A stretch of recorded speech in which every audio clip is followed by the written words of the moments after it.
Assalamu alaikum, everyone. Welcome to another episode of Momming While Muslim podcast. This is Uzma Joffrey. And this is Zeba Hassan. And today's date is April 13th, 2020. I think we need a daily reminder because, quite frankly, all the days are blending together for me. I don't know how it is for you. I have to wake up every morning and be like, what No, is I check today? my Is I it check my phone every Sunday, morning. Monday, Thursday, this day? No, see, Yeah, you check your phone. I'm like totally dazed and confused as to what day it is. So I'm going to start my kids every have no idea podcast what's now going on. saying April 13th, 2020, week 4 of the quarantine. Like that's how we're gonna have to start it. So how has your week been going?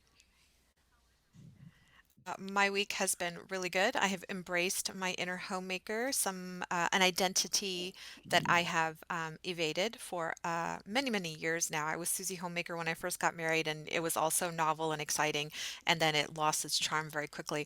So I'm cooking more.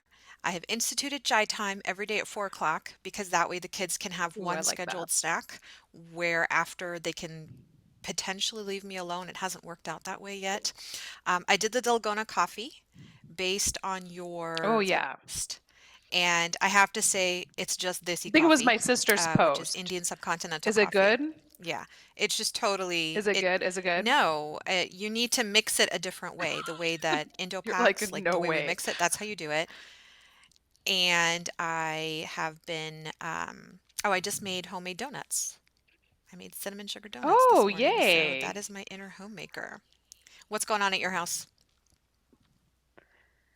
We're getting prepped for distance learning, which, 4 kids, 3 different schools, like trying to keep track of all the links. I think the school system is doing the best that it can, but I don't think they quite recognized how many kids I actually have in the school system. So it's a little bit hard to, like, I Hmm. have my list, trying to keep it ready, get it ready, and quite frankly, getting the teenagers up before noon, that's has been It's my hard. job. I've been like slowly moving their bedtime a little bit earlier and waking them up, and they're grumpy, but I'm just like, starting tomorrow you have class at 9 a.m. So you need to start getting up. So that's kind of what I've been dealing with, and trying to maintain and do, be focused and not so grumpy, because quite frankly, I admit that I'm getting a little bit grumpy in the quarantine, and I'm just going to own the fact that I am. And Hmm. without acknowledging the problem, you don't have a solution. And that's where I'm at right now. Like, it is, for somebody who loves that physical contact with people, it's definitely challenging for me right now. Yeah. Yeah, I totally hear you. It is especially hard for our older folks, and I posted that on Facebook yesterday, I think. Um, Going to my parents, dropping off groceries and not telling them is so hard. Like we're not a very affectionate Yeah. family, my family of origin. And so for me to want to help my parents, like something's wrong. Like I'm really missing Yeah. that physical touch.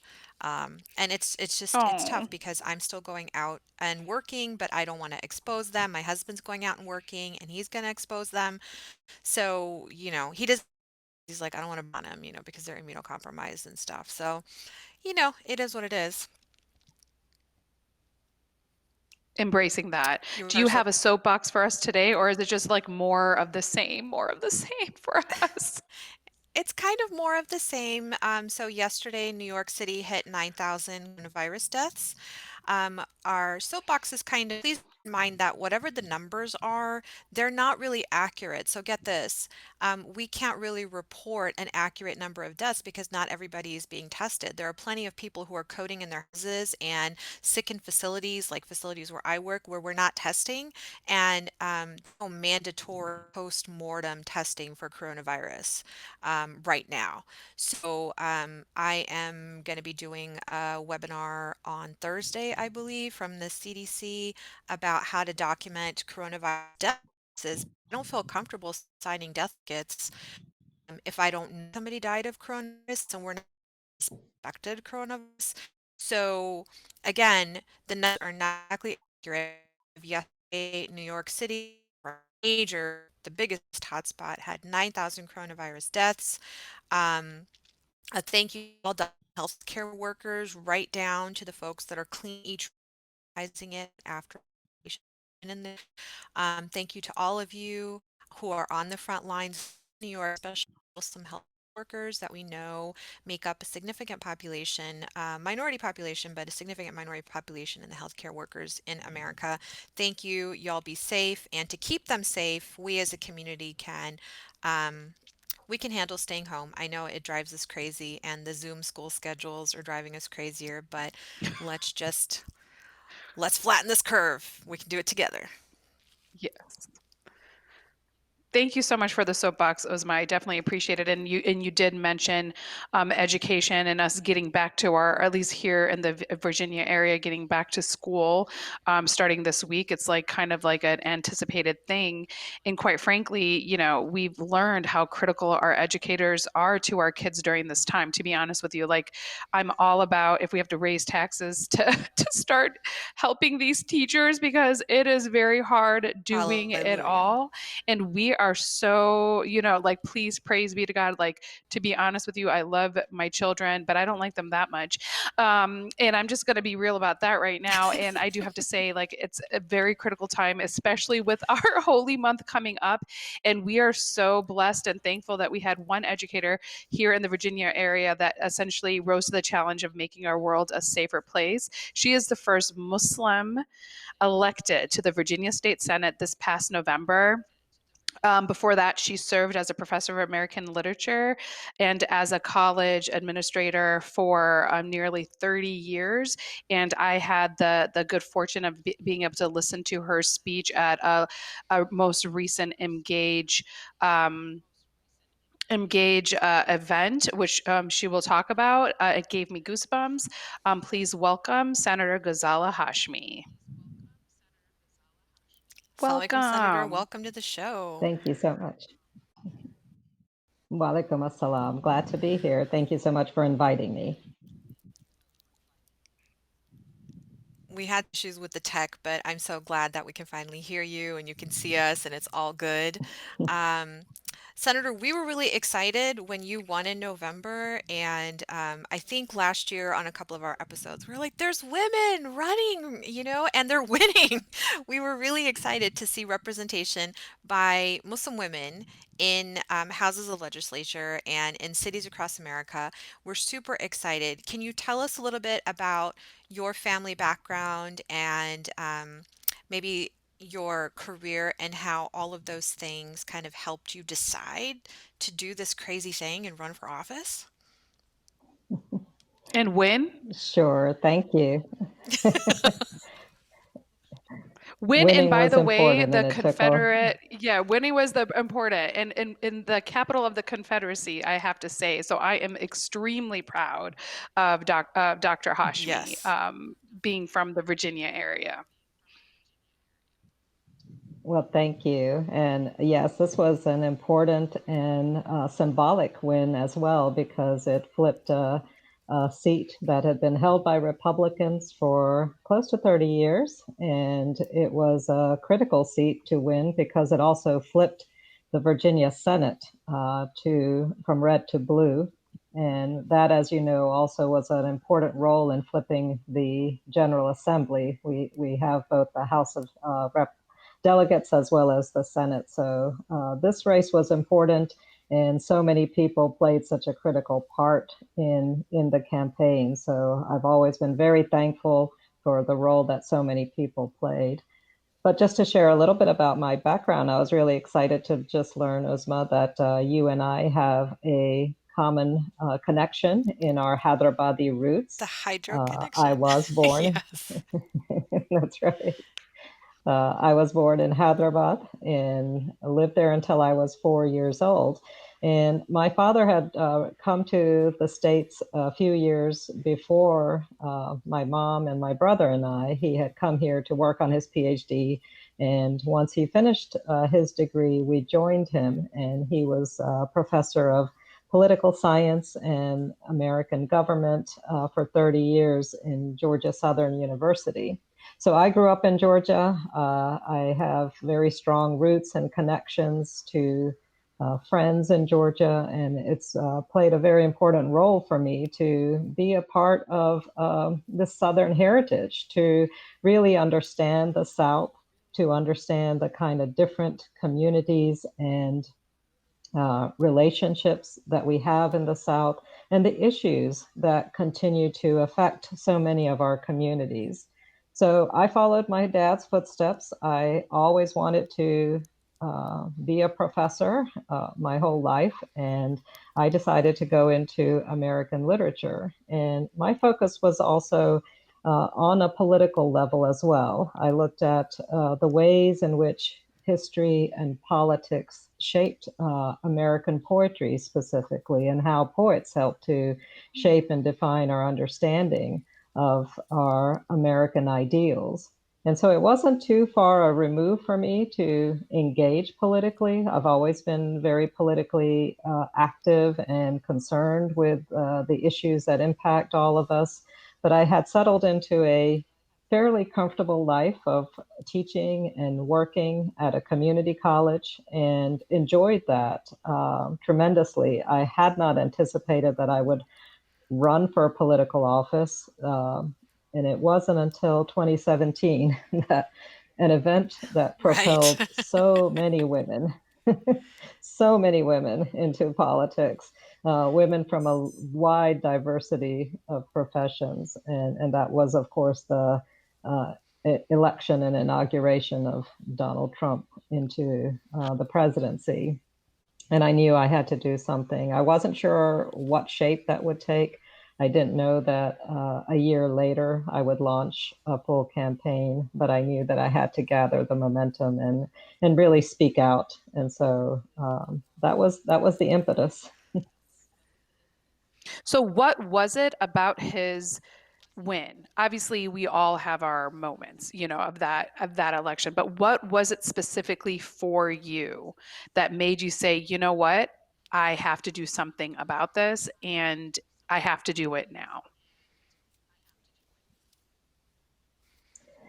So I think many of us knew that this presidency would be something that really we've never seen before in American politics, that it was a victory that rode in on the shoulders of xenophobia, fear mongering, creating division within our societies.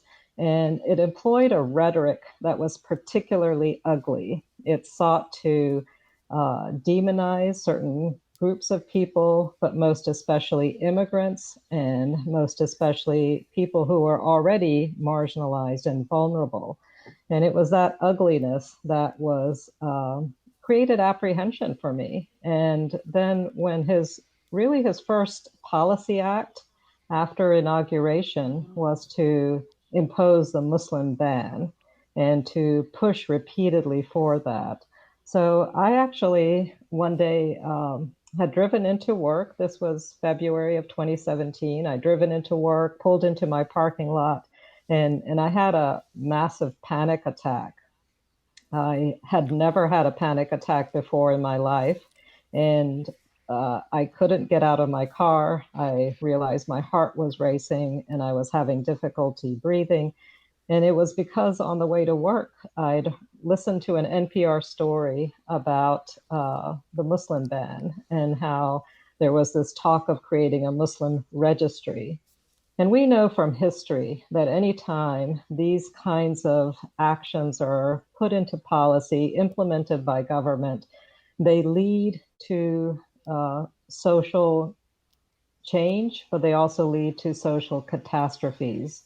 These are the roots of the modern day genocides that we've seen, whether we're talking about Nazi Germany or what we saw happen in Rwanda and so many other places like Eastern Europe. So I had a panic attack because I was concerned about my family, I was concerned about my community, I was concerned about America, and I knew I had to do something as a result of that. I could not just give in to the fear. I had to actually take action.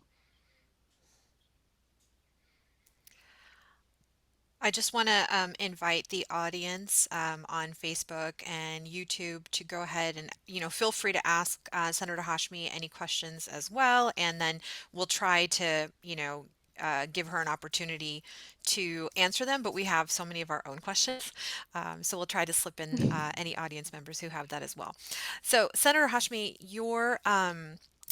you're not just working, you're also a mother. The rest of us, we had those panic attacks too, but, we have the Facebook rants and we have the social media rants. We're like, we hate this administration and, oh, this is so awful and I wish I could do something. But what do you think was integral in getting you from the panic attack to actually doing something, finding a way to do something, because running for office, we did see, at least myself locally, there was other women who were running for important offices in state legislatures. And, even on the federal level, we had a woman in my state running, a Muslim woman for Senate as well. What do you think helped you start that campaign? Great question. And I think, for me, what was important, I ran as an American, I ran as a Virginian. The fact that I was Muslim was important to me personally, but it's not necessarily important to anybody else. I ran as an Right. American and as a Virginian because those are my identities, and I am personally that's my faith is my personal matter. But I knew that it wasn't just Muslims who were being impacted and who had these concerns. And so the one issue that I knew was critical for me and for my campaign is that I focus on the concerns that are common to everybody in our community. And I'd actually seen all of these issues firsthand. Having worked in the community college, I understood every aspect of this community because in a community college, it's really the people that live in the community that pass through our halls, that sit in our classroom, that come to our offices and share what they're going through. So I'd been working with veterans who had come back from the various wars and were seeking to establish their educational credentials. I have always worked with so many adults who are raising children, taking care of elderly parents, working a full time job, and then also trying to get an education to improve their families' lives. So I understood the issues that face the community, whether they're housing insecurity, food insecurity, concerns about the economy, about getting better jobs, access to education. Those were concerns that are vital to so many people. And that's what I focused my campaign on. And I think the reason the message resonated is because the growing inequities that we have seen over the last few decades, especially at the hands in Virginia, at the hands of Republican controlled legislature, we knew that we had an opportunity for making change. So this campaign was really built on the movements that started in 2017 that brought so many new members to the House of Delegates. It was built on the campaigns of 2018 that propelled Abigail Spanberger and Jennifer Wexton and Elaine Loria into Congress. And 2019 was an opportunity to continue that momentum and then make sure that we were able to enact the kind of changes that Virginians really wanted to see.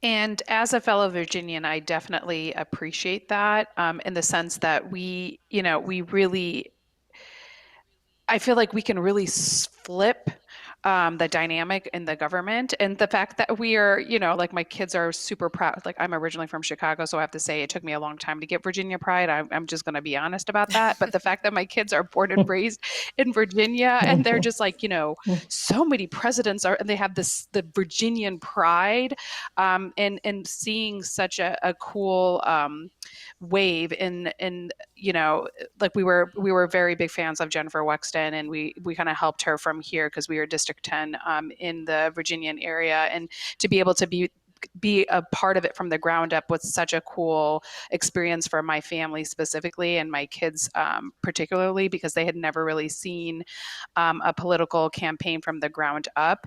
I wish we lived closer to you because I think we would have been super involved where that's concerned. But where I specifically met you or to heard you speak was at the EMGAGE gala, and I just want, to be honest with you, it was the first time I'd ever really heard of that particular platform. Can you speak a little bit to our audience about what EMGAGE does and what its role, if any, in your particular campaign was? Sure. And it really wasn't until I had launched my campaign that I learned about Engage, and I was really excited to realize that there is a strong political action group that is focused not just on Muslim concerns, but on really bringing Muslims into the conversation around political issues, making sure that we are active and engaged in the from the ground level, as you said, in making sure that we are part of campaigns, that we are addressing the needs of a broad community, and that we have a stake in what's happening in these next few elections. And so MGAGE is really focused on important political action and on bringing Muslims into that conversation. So when I learned about EMGAGE, I reached out to them and let them know that I was running and that I would really love to have their endorsement and their support. And I was thankful that after the primary win in June, EMGAGE really came on board strong for me. And it was wonderful for me, especially. It was really exciting to see the young folks of Engage being so involved. So during the last few months of my campaign in September and in October, these young folks would drive down from Northern Virginia because that's where the main organization is. They would drive down from Northern Virginia and they would spend an entire day just knocking doors for me. And it was just so rewarding to see young folks actively involved, but also seeing their enthusiasm for this campaign in particular was important. So I really appreciated their support and their enthusiasm.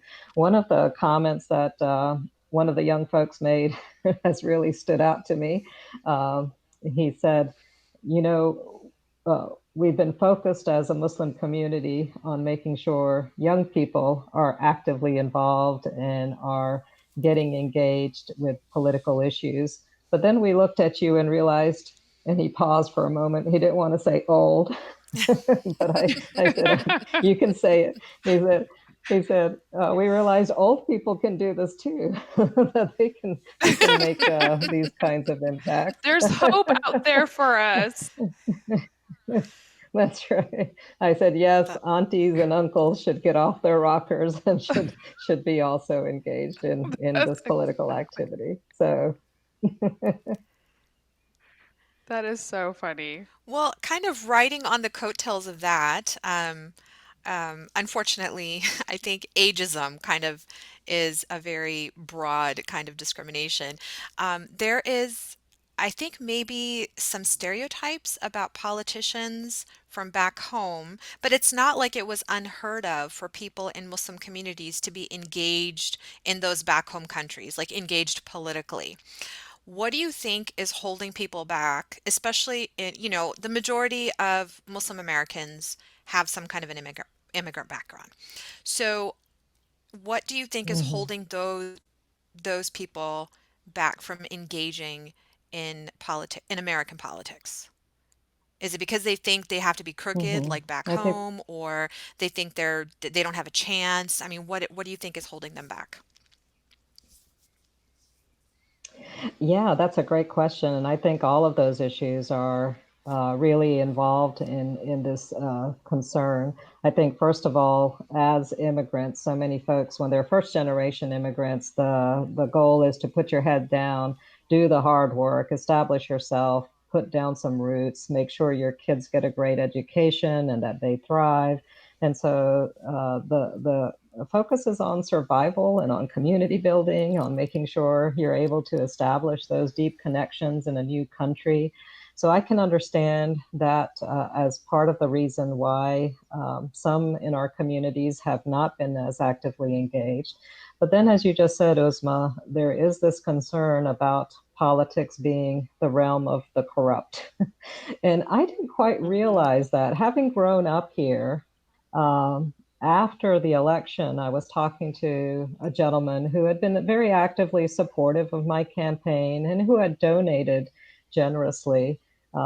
And we were talking. I said, you know, it just was like pulling teeth to get any get some donations sometimes from the Muslim community. Why is there such a struggle or such a reluctance for our community to engage in this very critical area of our lives? And he said, you know, uh, back home. All we think of when we think of politics is the word corrupt. And so when you called and asked for donations, I said to myself, why should I give to another corrupt politician when I can give to a charity and support the poor? And it took me aback for a Mhm. minute because I had never thought that that might be a source of some of this reluctance to engage, is this real kind of deep-seated fear that all politics is going to be dirty and that there is no real benefit to it. But again, we have to keep reminding ourselves that we get the kind of politics that we work hard for. And if we want a politics or a governance that is focused on compassion, that's focused on responding to the needs of families, and that is putting the interest of the individual and the common person first, that we have to work to achieve that kind of governance. We have to resist the elements that lead politics in the direction of big money or corporate control or what we call basically the corruption of politics. And we have the opportunity to make that change. We have the opportunity to elect really good people who are focused on the issues that are of concern to families. And we have to understand that this is our democracy and we can define how we want this country to move forward. So we just have to keep sharing that message to folks who are within the Muslim community, who are immigrants and who may not see the same potential just yet. Yeah, and I think it's really important to tell people, especially in the Muslim community who is so involved in social work and social change, you can't get any of that started unless you have the politics to build that social change upon, the politicians upon whom to build that social change. And, I don't know if the hesitation is coming from some kind of misogyny or sexism, but I really do think the majority of it is based on just that suspicion of politics, um, and that proclivity to promote social changes, like you said, to charities, orphans, widows, all that stuff that we're recommended to support. But the whole political aspect, people forget about, especially in this country. They think it's not relevant to them. They're still talking about, oh, who won an election overseas in their countries of origin. And it's like, that doesn't matter. You don't pay taxes over there. You pay them over That's here. right. You're not funding wars over there. You're funding Right. wars from here. So you need to pay attention to our elections right here on American soil. And that's been something that's really hard Mhm, um, to get buy-in for. But, I know it needs to start at the grassroots level, like you started your campaign with. mhm. No, I do That's have to so say, like, correct. one That's of so the correct. things Yes. at this same event where somebody essentially said, you know, you finally walk into a room and you have representation, right? Like that is why getting involved in these political, I mean, it's not for me, I'm not going to lie, but I'm happy to support other people. But to have that representation is so key for anybody, whatever ethnic group you're from, whatever minority group, whatever social economic. I think having that representation in government is key. So the fact that you are there and you're getting this started, the first Muslim in Virginia and the first Muslim woman is amazing to me.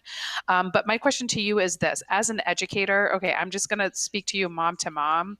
This distance learning thing is going to be a little bit stressful, especially during Ramadan when I'm hangry. Do you have any tips for me and for our audience as how we're going to survive Ramadan and distance learning from an educator's perspective and from a fellow Muslim mom perspective? Because I need as much help as I can get. Actually, let's look at it positively. Um, Online learning and Ramadan go hand in hand. The kids are That's true. used to staying That's up late true. during Ramadan, and sleeping in and not having a regular school schedule might actually be very, very conducive to learning. So you'll be interested in knowing that I actually headed up the online learning program at Reynolds Community College, and I have a pretty strong background in online education. I taught online classes as well as face-to-face classes for the past 20 years at the college. And I was in charge of making sure that we had the kind of quality that we need for the faculty who teach online classes, to make sure that they knew how to do effective course design. And then we also built a really nice program for our students on getting oriented to making online education work. Uh, I have just been so impressed by all the faculty at so many institutions across Virginia, whether they're higher education or our K through 12 system, who have had to switch overnight basically into an online teaching platform. That is not easy to do.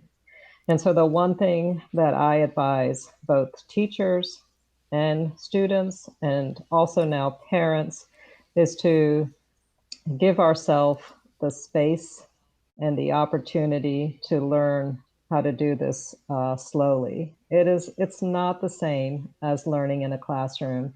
It's not easy to ask parents to become basically teachers or conductors of this new kind of symphony that we have. So giving yourself that space, giving your children the time to adjust is also very, very important. But one thing that we always recommend in our orientation for students is that they have clear schedules defined, that just as you would go to class for social studies, for instance, at 10 o'clock in the morning, you'd be focused on your social studies classes at 10. Make sure you create a calendar. So, at whatever time the school requires, or if there's flexibility, whatever time is good that works for your schedule, that you allocate that hour or 2 hours to focusing on just that particular class. And having a clear schedule, having a calendar in place, knowing what projects are coming up, and being able to forecast the time that's needed, all of that is necessary, especially for children. I think children are going through sometimes unspoken stresses. They're not able to Mm-hmm. articulate what they're feeling. They're also grieving at this point, grieving for Mm-hmm. the loss of their friends that they can't see, the loss of their structure. And it is fairly traumatic. And they're looking to the adults around them for some reassurance that this is going to pass, that this is not easy, but we're all going to work on it together. And having that reassurance is a vital step for them. So making sure that they stay on schedule, making sure that they know you are there to support them, as well as their teachers and other friends that they may be able to reach out to through their online platforms. All of that is really necessary for that sense of structure, stability, and the access to learning that we know that they really need. So maintaining that schedule and being able to reassure them, I think, are the most critical steps that we can take during this period of crisis that we have. That's all really good advice. Thank you for that. I do want to know, Senator Hashmi, during this month of Ramadan, this month of giving, this month of purification, kind of like our start over or do over of the last year, um, there's going to be so much that's different, especially when it comes to nonprofits that, like EMGAGE, who rely on this time of the year to fund their work. Can you speak a little bit to what we can do this Ramadan in order to support an organization like EMGAGE and why that should continue to be a priority during this month? Yeah, that's a really important point. So many of these organizations rely on uh, fundraising activities, galas, opportunities to gather together and hear different speakers in order to continue their fundraising. And we can't let these organizations or the community groups that we are passionate about that are really working in areas of social justice, we can't let them become victims to the crisis that we're currently facing. So I know a lot of organizations have moved to doing online um, connections. They are holding online fundraisers. They are holding town halls where they are still bringing in speakers and organizing different activities. And being able to continue that work is critically important. So we've had to rethink how we engage with the public, but using the technology that's available to us is very vital. And it just is a matter of making sure that those of us who can, who are still in a position to donate and to contribute and to volunteer in some way or another, is that we continue to do that. Even volunteer activities, whether it's making phone calls on behalf of the organization or creating the database list that will help them inputting the data. There are different ways that we can continue to work and do it from home, and promoting the values and the issues that these organizations are focused on is really important. So I would encourage people to not sideline these activities. If anything, this crisis has shown that these voices, this activism is even more important, because the people who are really suffering now are the people who are the most vulnerable in our society and who really, really need our continued endorsement and support and active engagement. No, we definitely All good points. appreciate All good that, and points. I know all good points. And Uzma and I are going to be working together to highlight some of these nonprofit organizations that are that hold some meaning to us as well, to elevate some of their messages. But I have a couple of our last two questions, because we want to really make sure that we're mindful of your time, since I know you took a time out of your busy day for us today. But one's a serious question and one's going to be a not so serious question. So, how has this is a momming podcast, as you know, but how has lawmaking affected? How has motherhood affected your view on lawmaking and what it is that you're doing on a day to day basis, or if anything at all? Uh, I actually, one of the critical reasons why I ran is because I'm the mother of two daughters, and knowing how women's issues are at the forefront of so many of our concerns, knowing that women have not had the opportunity historically to have their issues addressed at the level that we need them to be, and that women suffer disproportionately anytime bad policies and bad laws are put into place, whether those are issues around healthcare, around issues of violence, around access to education or job opportunities. Women have been historically marginalized, and their concerns have not been at the forefront. And anytime women's issues are brought to the forefront, anytime those issues are really given the kind of, or addressed in the way that they need, that's when society changes. That's when society progresses. So, as a mother of two daughters, one of my main reasons for running was to make sure that we support um, women, that we support mothers, that they have the opportunities to succeed in this society. And when they succeed, their children succeed. So Yes. much of what I've done has been for my daughters, for all of our daughters, all Oh, of our children, and it's really essential that children in particular recognize that moms will fight fiercely when their yes. children's lives and when their children's issues are being impacted in some way. No, you're The 100% mama correct bears about come that. out. And I feel like, yeah, exactly. Moms get stuff done. That is our fundamental core of momming while Muslim. Just to your point, like we will fight fiercely for our children. I love that's going to be my takeaway for today. But we have a little bit of extra time. At least I do, in the quarantine. And you are a professor of literature. So, do you have any specific book that you're like, you know what, guys, you have a little extra time? This is what you should be reading right now? Because I definitely need some sort of guidance because I've read everything. Do you have a specific go to favorite classic that you can recommend for our audience? Go to classic. um, I always recommend a book that people sometimes find odd, but Moby Dick is my most favorite Yes. novel.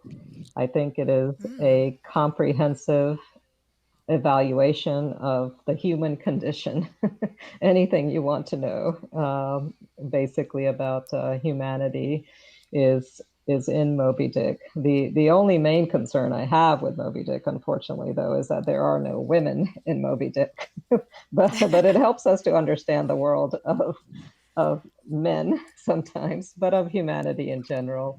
So that's my go-to recommendation. But curiously enough, because of the quarantine, I am digging into my stacks of books that I have not had an opportunity to really read for the past several months. And I just finished reading Underground Railroad, which is Colson Whitehead's That's a hard evaluation book. of Yeah, it is that's a good hard. book. It makes you cry in Hmm. some places, and but it's such a necessary evaluation of our American life and why we are where we are. And it's a book of strength too.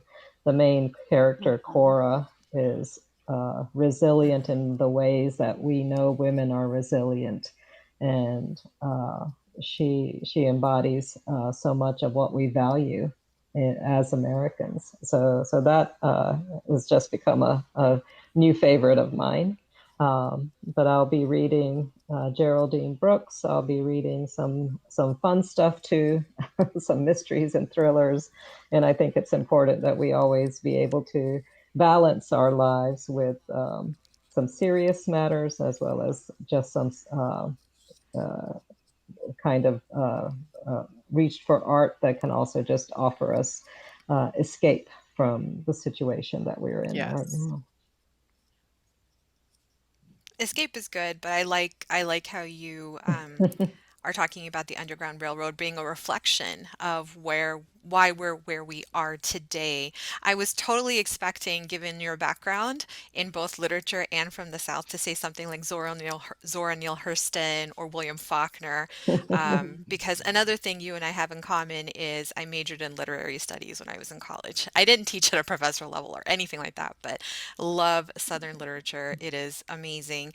And Their Eyes Were Watching God, I think, is one of the most classic stories of women in resistance and just mamas doing right by their Hmm. kids like you're doing by yours and by ours. And we so appreciate all the work that you're doing. We love all the issues that you stand for. And if there's anything that we can do to help you in your next campaign, let us know because we want the positivity to keep rolling out to not just the rest of Virginia, but to our states who need more female representation and just need to really actually drain the correct swamp. That's wonderful. Thank you Thank so you much so for much all for that all you the do, great work Senator. you are doing. Thank you so much, Thank you. Dr. Well, that's Hashmi. We another really strong mama appreciate for you being on the everybody. show. Assalamu alaikum, My everyone. pleasure. We'll Thank see you you. This again was next really week. fun. Assalamu